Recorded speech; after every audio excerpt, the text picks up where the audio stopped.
ಅರಕಲಗೂಡು ತಾಲೂಕಿನ ರಾಮನಾಥಪುರ ಹೋಬಳಿಯ ವಡ್ಡರಹಳ್ಳಿ, ರುದ್ರಪಟ್ಟಣ, ಅನ್ಯಾಳು, ಮುತ್ತಿಗೋಡು ಹಾಗೂ ಹೊಸಹಳ್ಳಿ ಸುತ್ತಮುತ್ತಲಿನ ಗ್ರಾಮಗಳಲ್ಲಿ ಚಿರತೆ ಸಂಚಾರ ಕಂಡು ಬಂದಿರುವುದು ಗ್ರಾಮಸ್ಥರಲ್ಲಿ ಆತಂಕಕ್ಕೆ ಕಾರಣವಾಗಿದೆ. ಇಂದು ಮುಂಜಾನೆ ವಡ್ಡರಹಳ್ಳಿ ಗ್ರಾಮದ ಸಮೀಪ ಚಿರತೆ ಕಾಣಿಸಿಕೊಂಡಿದ್ದು ಸ್ಥಳೀಯರು ಆತಂಕಗೊಂಡಿದ್ದಾರೆ. ಚಿರತೆ ಕಾಣಿಸಿಕೊಂಡಿರುವ ಸುದ್ದಿ ತಿಳಿಯುತ್ತಿದ್ದಂತೆ ಅರಣ್ಯ ಇಲಾಖೆ ಸಿಬ್ಬಂದಿ ಕೂಡಲೇ ಸ್ಥಳಕ್ಕೆ ಧಾವಿಸಿ ಪರಿಶೀಲನೆ ನಡೆಸಿದರು. ಇದೇ ವೇಳೆ ವಡ್ಡರಹಳ್ಳಿ ಗ್ರಾಮದಲ್ಲಿ ಚಿರತೆ ನಾಯಿಯೊಂದನ್ನು ಬೇಟೆಯಾಡಿ ತಿಂದಿರುವುದು ಕಂಡು ಬಂದಿದ್ದು ಸುತ್ತಮುತ್ತ ಚಿರತೆ ಸಂಚರಿಸಿರುವುದು ದೃಢಪಟ್ಟಿದೆ ಎಂದು ಗ್ರಾಮಸ್ಥರು ತಿಳಿಸಿದ್ದಾರೆ. ಆತಂಕ ಇದೆ. ಜನ ಎಲ್ಲ ವ್ಯವಸಾಯ ಮಾಡಕ್ಕೆ ಅಂತ ಜಮೀನ್ ಬರ್ತಾರೆ, ತೋಟಕ್ಕೆ ಬರ್ತೀವಿ, ಅದನ್ನ ನೋಡಿದ್ರೆ ಸ್ವಲ್ಪ ಆತಂಕ ಇದೆ. ಇಲ್ಲಿ ಮುಂದೆ ತೊಂದರೆ ಆಗ್ಬೋದು, ದನ ಕರುಗಳಿಗೆ, ಮನುಷ್ಯರ ಮೇಲೆ ಬೀಳ್ಬೋದು ಅನ್ನೋ ಭಯ ಇದೆ. ಮತ್ತೆ ಚೇತನ್ ಅಂತ ಹೇಳಿ ನನ್ನ ಹೆಸರು.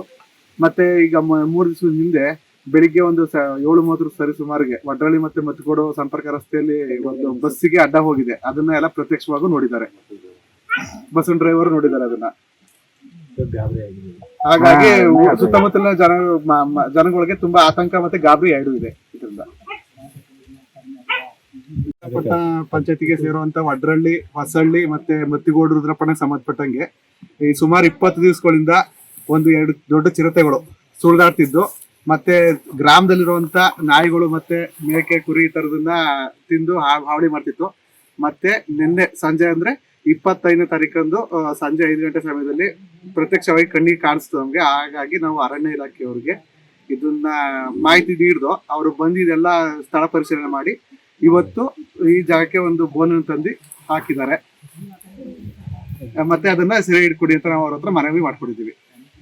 ಮುಂಜಾಗ್ರತಾ ಕ್ರಮವಾಗಿ ಅರಣ್ಯ ಇಲಾಖೆ ಸಿಬ್ಬಂದಿ ಸ್ಥಳದಲ್ಲಿ ಬೋನ್ ಇರಿಸಿದ್ದು ಚಿರತೆಯ ಚಲನವಲನದ ಮೇಲೆ ನಿಗಾ ವಹಿಸಿದ್ದಾರೆ. ಗ್ರಾಮಸ್ಥರು ಮುಂಜಾನೆ ಹಾಗೂ ರಾತ್ರಿ ವೇಳೆ ಒಂಟಿಯಾಗಿ ಸಂಚರಿಸದಂತೆ ಹಾಗೂ ಜಾನುವಾರುಗಳನ್ನು ಸುರಕ್ಷಿತವಾಗಿ ಇರಿಸಿಕೊಳ್ಳುವಂತೆ ಅರಣ್ಯ ಇಲಾಖೆ ಸೂಚಿಸಿದೆ. You are watching TV 46 News Kannada.